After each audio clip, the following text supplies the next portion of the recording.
اور اس قبضے کی وجہ سے طاقت کے نشے میں ایسٹ انڈین کمپنی اس قدر آگے بڑھ گئی کہ انہوں نے جو تھا وہ مغلیہ سلطنت کے خلاف جانے کا فیصلہ کر لیا۔ تو انہوں نے مغلیہ سلطنت کے خلاف ایک جنگ لڑی گئی جسے جنگ چائلڈ کا نام دیا گیا، جسے جنگ چائلڈ کہتے ہیں، جنگ چائلڈ۔ تو یہ دراصل 1686 میں لڑی گئی تھی۔ اس وقت اس کا جو کمپنی کا سربراہ تھا چائلڈ، اس نے یہ جنگ شروع کی تھی 1686 میں لگ بھگ نا، جو جنگ چائلڈ وغیرہ شروع کی اس نے۔ تو اس وقت انہوں نے پھر جو تھا وہ مغلوں کے خلاف جنگ چائلڈ شروع کر دی۔ اس وقت جو یہاں کا بادشاہ تھا وہ تھا اورنگزیب عالمگیر، جو ایک طاقتور بادشاہ سمجھا جاتا تھا اس زمانے میں۔ تو اس جنگ میں مختلف ماہرین یہ لکھتے ہیں کہ مغلوں کی فوج نے انگریزوں کی فوج کو مکھیوں کی طرح مارا۔ تو دراصل ہوا پھر یوں کہ جنگ 86 میں ہوئی، اور 1690 میں جب اس کا اختتام ہوا تو انگریزوں کو پوری طرح شکست ہو گئی، اور انگریزوں نے اپنی شکست کا جو تھا وہ داغ اپنے چرتر سے، اپنے جسم سے دھونے کے لیے 2 سفیر بنا کر مغل بادشاہ کے دربار میں اس طرح بھیجے کہ ان کے جو سر تھے وہ بندھے ہوئے تھے، اور ان کے جو ان کے ہاتھ تھے وہ بندھے ہوئے، ان کے سر جو تھے وہ جھکے ہوئے، اور پھٹے پرانے کپڑے پہنا کر انہوں نے دربار میں بھیجا۔ انہوں نے معافی مانگی، اور جو اس وقت کے بادشاہ تھے اورنگزیب عالمگیر، انہوں نے اسے معاف کر دیا، اور ان پر ایسٹ انڈین کمپنی پر جو تھا وہ 1690 میں 1.5 لاکھ پاؤنڈ کا جرمانہ عائد کیا، اور جو چائلڈ ان کا سربراہ تھا اس کی ملک بدری کر کے ایسٹ انڈین کمپنی کو معاف کر دیا۔ یوں ایسٹ انڈین کمپنی نے دوبارہ پھر اپنی جو توجہ تھی وہ صرف تجارت پر مرکوز کر دی۔ اور یہ جو اورنگزیب عالمگیر 1707 میں وفات پا گیا۔ اورنگزیب عالمگیر کی وفات کے بعد جو تھی وہ برصغیر میں مختلف قبائلوں نے آپس میں جنگیں شروع کر دیں، اور اپنی چھوٹی چھوٹی ریاستیں اپنی قائم کر لیں، اور اسی بات کا فائدہ انگریزوں نے بھی اٹھایا۔ انگریزوں نے باہر سے اسلحہ منگوایا۔ انگریز یہ بات جانتے تھے کہ وہ اگر اپنی باہر سے فوج لے کر آئیں تو وہ اس علاقے کی مغلیہ سلطنت کو شکست نہیں دے سکتے۔ تو انہوں نے کیا طریقہ کار اپنایا کہ یہیں سے فوج بنانی شروع کر دی، اور ہندو مسلمان کے آپس میں فسادات ڈالنے شروع کر دیے، غدار خریدنے شروع کر دیے، انہوں کو جو تھا وہ بادشاہ کا لالچ دے کر انہیں اپنے ساتھ ملانا شروع کر دیا، اور انہوں نے یہیں سے لاکھوں کی تعداد سے فوج اپنی تیار کر لی۔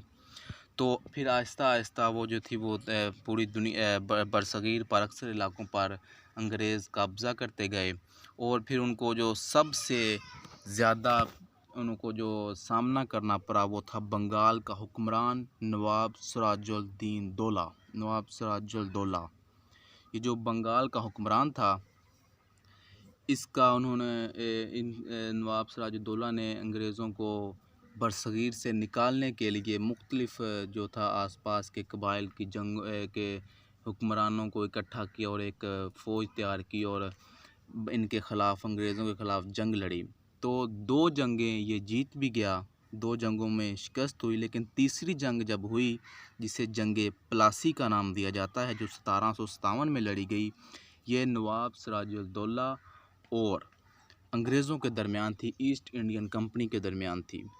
تو اس میں انہوں نے نواب سراج الدولہ کی اس کی جو سلطنت کا ایک وزیر تھا میر جعفر، اسے بنگال کی حکمرانی کا لالچ دے کر اپنے ساتھ ملا لیا، اور یوں اس طرح ان کی غداری کی وجہ سے 1757 میں نواب سراج الدولہ کو شکست ہوئی، اور اس کو میر جعفر کے بیٹے نے مار دیا۔ تو انگریزوں نے اس کے وعدے کے مطابق جو تھا پھر میر جعفر کو بنگال کا حکمران بنا دیا، اور پھر جب 2-4-5 سال کے بعد میر جعفر کو اس بات کا پتہ چلا کہ بھئی اصل حکمران جو ہے وہ برصغیر میں انگریز ہے، اور ہم تو صرف بس نام کے حکمران ہیں، تو اس نے پھر انگریزوں کے خلاف مزاحمت کرنے کی کوشش کی.